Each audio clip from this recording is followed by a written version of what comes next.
Bonjour les Peace and Lovers, c'est Jean-Patrick et Claire sur la ferme David Lloyd à Uccle. Alors pourquoi est-ce qu'on fait tous nos vidéos d'ici? C'est parce qu'on est confiné, qu'on ne peut pas aller ailleurs et qu'on n'habite pas loin. En gros, c'est en très résumé. Alors ici, je rappelle, le but de toutes ces séries de vidéos, c'est d'être en détail sur le plan de plantation 2020 avec vous, chers Peace and Lovers, et les nouveaux clients ou ceux qui veulent devenir. Vous comprenez bien ce qu'on fait. Je rappelle de nouveau, je vais faire un petit rappel sur... Quand on est membre de la communauté Peace and Love, on a 4 points principaux. Le premier, on a accès à une ferme potagère dans laquelle on vient récolter un certain nombre de fruits, légumes et autres. On a accès à la pédagogie, à des informations pour se reconnecter à la nature. C'est très important. On vous parle de plein de choses et c'est riche. Vous n'avez pas idée le nombre d'informations qu'on peut partager avec vous. Le troisième point, c'est la communauté, c'est les valeurs qu'on partage. On se comporte de cette façon et dès qu'on peut se revoir, on se revoit dans les ateliers. Et ensuite, le programme Peace for All où on partage tout ce qu'on a ici avec d'autres. Typiquement, les chicons et endives qu'on a fait pousser tout cet hiver religieusement pour vous, eh bien, on a dû les donner à des associations parce qu'on ne pouvait pas vous le donner puisqu'on ne pouvait pas vous voir. Alors, une fois que j'ai dit ça, je reviens au premier point qui est la récolte. Je rappelle qu'il y a 3 zones dans la ferme. La première, c'est votre potager privé. Je le montre ici. C'est marqué potager privé. Vous avez votre nom ici et ça c'est chez vous. Personne d'autre ne peut y toucher. Et puis vous avez votre potager partagé qui sont en fait des parcelles qui font de la monoculture. Et ici, Claire, on a combien sur la zone verte? On a 50 parcelles? On a 50 parcelles. 50 parcelles. Donc il y a 1/6 de la ferme qui est de la même façon. Et puis il y a les communs. Alors cette zone verte, Claire, elle ressemble à l'autre zone, à la zone bleue. Elle ressemble à l'autre zone bleue, effectivement. À la seule différence qu'au lieu d'avoir des choux-raves verts dans la zone verte, la zone bleue, pardon, ouais. On a inversé. Oui. Vous allez avoir des choux-raves violets ici. C'est la même espèce, c'est juste la couleur, en fait, la variété qui va changer, mais le goût est très identique. Voilà. Vous verrez déjà quand vous récolterez si vous trouvez si vous avez une préférence entre les deux. Donc, comme pour l'autre zone, vous avez le bac du haut et le bac du bas qui est rempli de choux-raves. Ici, malheureusement, à David Lloyd, on a des ravageurs, on a des rongeurs qui sont venus nous grignoter les choux, qui adorent ça en fait. Donc voilà, c'est pour ça que vous avez, vous les voyez pas tous, qui ont été mangés, vraiment sectionnés. On va les remplacer.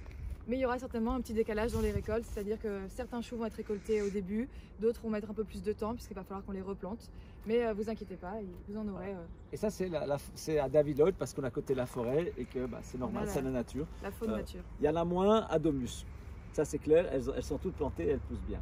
Donc ça c'est le côté vertical ici. Qu'est-ce qu'on va retrouver ici, Claire? Au niveau du bac horizontal, c'est comme pour la zone bleue.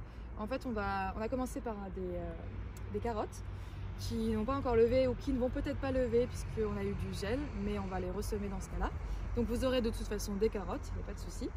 Peut-être un peu plus tard dans l'année, ça dépendra de comment leur croissance se déroule.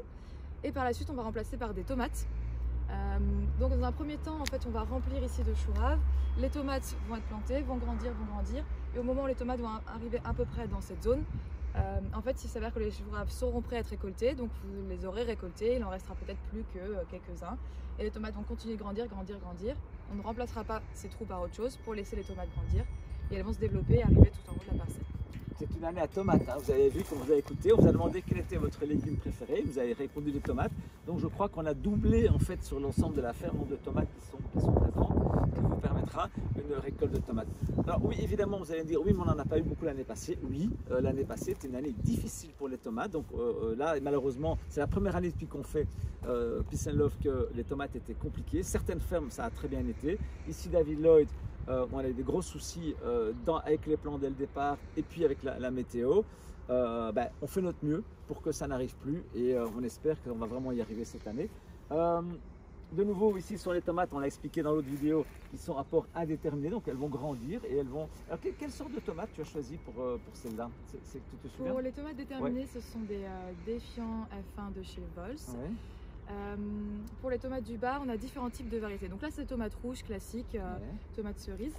Pour les tomates du bas, vous allez retrouver, donc c'est des tomates petit calibre, ce ne sera jamais des grosses tomates. On n'est pas aussi sur une grosse production, on est dans un petit espace.